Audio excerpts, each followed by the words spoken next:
যদি প্রতিদিন 3 লক্ষ টাকা করে ব্যয় করা হয় তাহলে এই পবিত্র রমজানে প্রায় 90 লক্ষ টাকা তারা ব্যয় করছেন। অর্থের উৎস নিয়ে দেশের ছাত্র সংগঠনগুলোর মধ্যে এবার নতুন এক বিতর্ক শুরু হয়েছে। বিএনপির ছাত্র সংগঠন, ছাত্রদল ও জামায়াতের ছাত্র শিবির একে অপরের ফান্ডিং নিয়ে প্রশ্ন তুলেছে।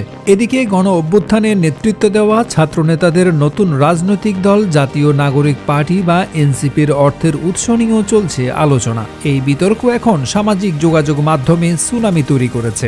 সম্প্রতি ছাত্র শিবির এবং এনসিপির আয়ের উৎস নিয়ে জাতীয়তাবাদী ছাত্রদলের শীর্ষ নেতারা সংবাদ সম্মেলন করে প্রশ্ন তোলেন।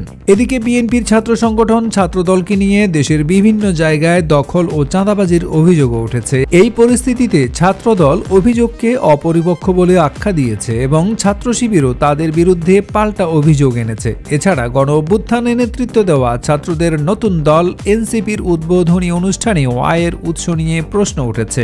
বিশ্লেষকরা বলছেন, অতীতে বিভিন্ন রাজনৈতিক দলের বিরুদ্ধে চাঁদাবাজি এবং ব্যবসায়ী প্রতিষ্ঠান থেকে টাকা আদায়ের অভিযোগ ছিল, কিন্তু গত 5 অগাস্টের পর ক্ষমতার পালাবদলে রাজনৈতিক চেহারা বদলালেও চাঁদাবাজির চিত্র বদলায়নি। অভিযোগ পাল্টাপাল্টি হলেও ছাত্রদের সংগঠনের আয় ব্যয়ের তথ্য কখনোই প্রকাশ করা হয়নি এবং কিভাবে বিপুল অর্থ দিয়ে রাজনৈতিক কর্মসূচি চালানো হচ্ছে তা জানানো হয়নি। ছাত্রদলের কর্মসূচি পরিচালনার সময় তার আয় ব্যয়ের উৎস নিয়ে বিভিন্ন সময়ে প্রশ্ন উঠেছে। বিগত শেখ হাসিনা সরকারের আমলে ছাত্রদল কর্মসূচি চালাতে পারলেও প্রকাশ্যে রাজনীতি করতে পারেনি। সে সময় ছাত্রলীগের বিরুদ্ধে চাঁদাবাজি, তদবির এবং ব্যবসায়ীদের কাছ থেকে অর্থ আদায়ের অভিযোগ ছিল। পরে ছাত্রলীগকে নিষিদ্ধ ঘোষণা করা হয়। গত 5 অগাস্ট ক্ষমতার পরিবর্তনের পর ছাত্রদল আবারও ক্যাম্পাসগুলোতে প্রকাশ্যে রাজনীতি শুরু করে। এরপর দেশের বিভিন্ন জায়গায় ছাত্রদল নেতাকর্মীদের বিরুদ্ধে ব্যবসায়ীদের কাছে টাকা চাওয়ার অভিযোগ ওঠে। ঢাকা বিশ্ববিদ্যালয় সহ বিভিন্ন ক্যাম্পাসে দীর্ঘ সময় রাজনৈতিক কার্যক্রম পরিচালনা করতে না পারা ছাত্র শিবির 5 অগাস্টের পট পরিবর্তনের পর আবারও প্রকাশ্যে রাজনীতি শুরু করেছে। সম্প্রতি ছাত্র শিবিরকে ঢাকা বিশ্ববিদ্যালয়ে ইফতার বিতরণের মতো বড় আয়োজন করতে দেখা গেছে।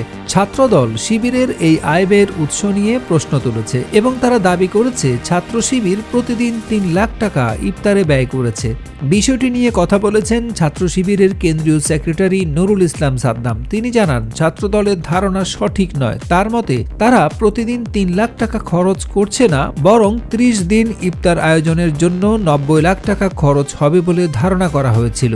এদিকে গণ অভ্যুত্থানের ছাত্র নেতাদের নতুন দল জাতীয় নাগরিক পার্টি তাদের আত্মপ্রকাশের দিন ঢাকায় বিশাল সমাবেশ আয়োজন করেছে। ছাত্রদল এই সমাবেশের খরচের উৎস নিয়ে প্রশ্ন তুলেছে, কারণ সমাবেশে নেতাকর্মীরা গাড়ি ভাড়া করে অংশ নিয়েছিলেন। এনসিপির আহ্বায়ক নাহিদ ইসলাম জানিয়েছেন, তারা অর্থের উৎস প্রকাশ করতে চান না, কারণ এতে তাদের সমর্থকদের ক্ষতির শিকার হওয়ার আশঙ্কা রয়েছে। এনসিপির সিনিয়র যুগ্ম আহ্বায়ক সামান্তা শারমিন জানিয়েছেন, তাদের দল অনেক তরুণ পেশাজীবী সদস্যদের সহায়তায় অর্থ সংগ্রহ করে। অপরদিকে গণ অভ্যুত্থানের নেতৃত্ব দেওয়া ছাত্রদের আরেকটি অংশ বাংলাদেশ গণতান্ত্রিক ছাত্র সংসদ নামে একটি নতুন ছাত্র সংগঠন প্রতিষ্ঠা করেছে। তারা ইফতার আয়োজন সহ নানা কর্মসূচি পালন করছে। সংগঠনটির সিনিয়র যুগ্ম আহ্বায়ক তৌহিদ মোহাম্মদ সিয়াম জানান, তারা নিজের অর্থে ইফতার আয়োজন করছেন। এদিকে গণ অভ্যুত্থানের ছাত্র নেতাদের বিরুদ্ধেও চাঁদাবাজির অভিযোগ উঠছে।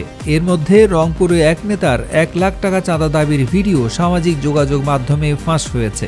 এর আগে কুষ্টিয়ার কুমারখালীর একজন নেতার বিরুদ্ধেও চাঁদাবাজির অভিযোগ ওঠে।